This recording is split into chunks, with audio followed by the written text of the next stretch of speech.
All right, that's all the farther I'm going to go with it. Until I get the stick welder and I can lay it in there good and make it nice and strong. So that extra 1/16 of an inch proud is going to help me when it comes time to slide the air conditioner in there. Looking good. We're just a wee bit tweaked, not by much, 1/64 of an inch. So that'll be good for the frame for the air conditioner. And you can see it's a small air conditioner, right? And it's not much to it.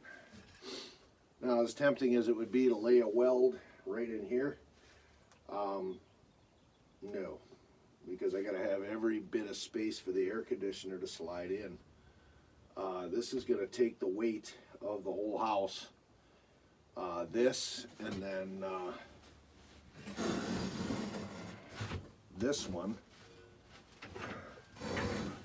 sitting on top.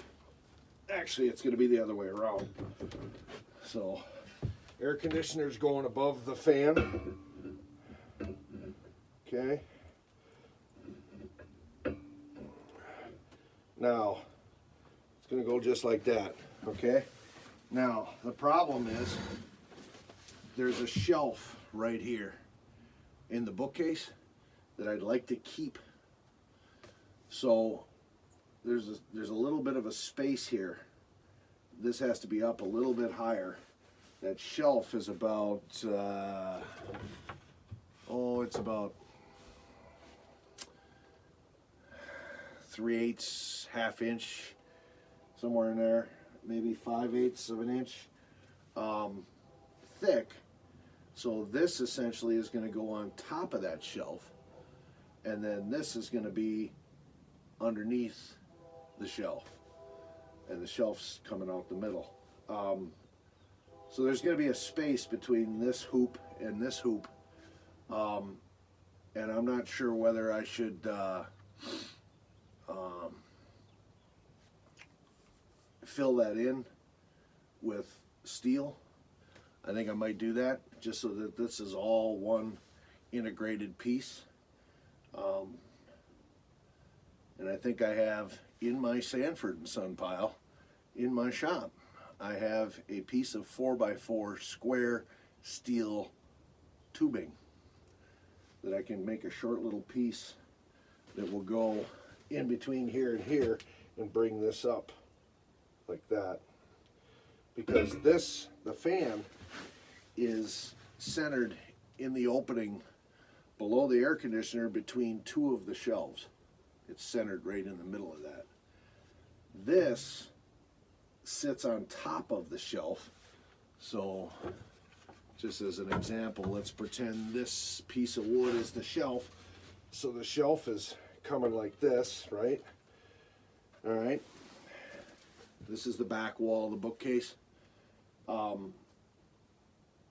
This has to sit down right tight on top of the shelf, because literally the shelf spacing is no bigger, it's just a hair higher than this, is where the top of the bookshelf is.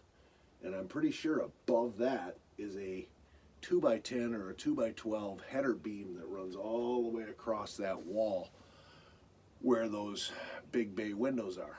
So the air conditioner had to literally sit as close to the shelf as possible so I don't run into interference with that header beam that runs, you know, that holds up the whole wall. It runs like this.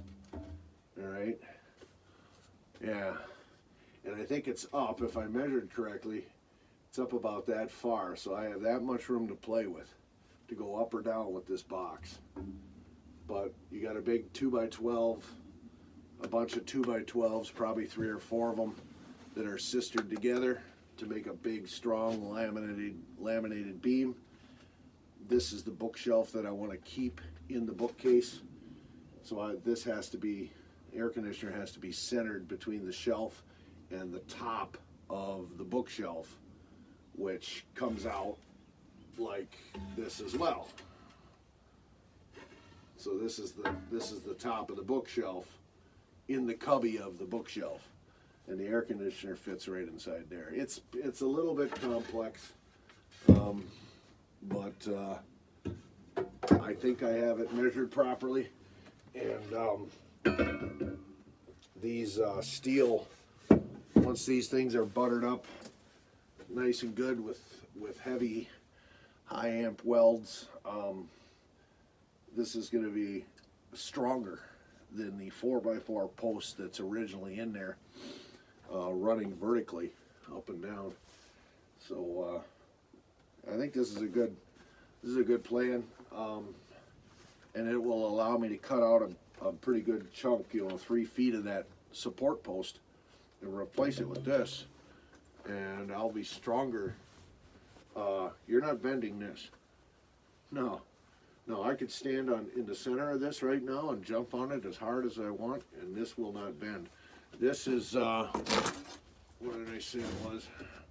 This is 1/2 inch thick, half by 3.5 steel plate.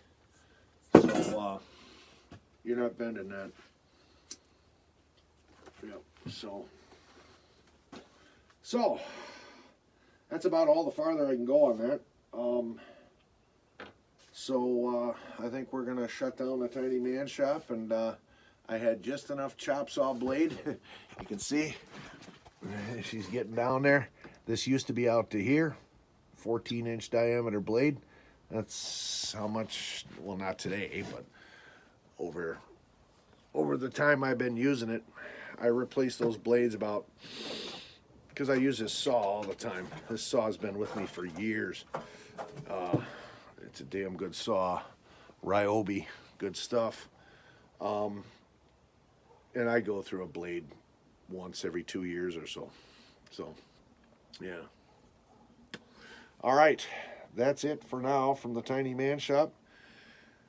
We're gonna shut her down. I don't know what time it is. We're gonna go back in the house, see what time it is. I'm getting a little peckish. Might make myself, I think it's got to be around lunchtime sometime, and make myself a pizza and for lunch, and then I think I'm going to start on some projects in the house, trim work and stuff in that hallway, things like that. Maybe paint the furnace room door, stuff like that. So, all right, stand by.